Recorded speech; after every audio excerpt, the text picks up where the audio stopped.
السلام عليكم ورحمة الله وبركاته. دعوة ديال وين السلامي دمانتين ساودنتين كسر دوادة تيجي برت بالشدة. ما أنتم حنيدين هاي الشركة وروح بدل تاسو عن ماركتي المدابين دجالي هنا. ما أنتم وحاجة سوق البناء شركة قصة عجيبة وحكم هذا الشركة الكاسي شركة دي أنا دعدي والدتي جاية على إلهي أكبر.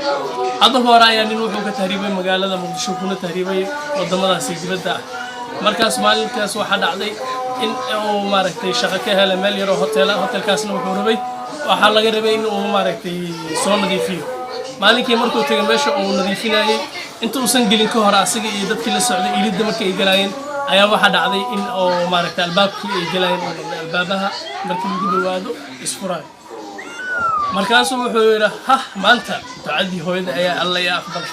oo la jeedo hooyadiis ayaa waxay dhijirtay maalin walba meel kasta tagto albaab isfuray Allah ka ayay sidaas ayayna maalinkaas wuxuu ku yiri alla ducada hooyada ayaa ilaahay aqbalay maanta albaabkii waa kana waa asaga isfuray ducada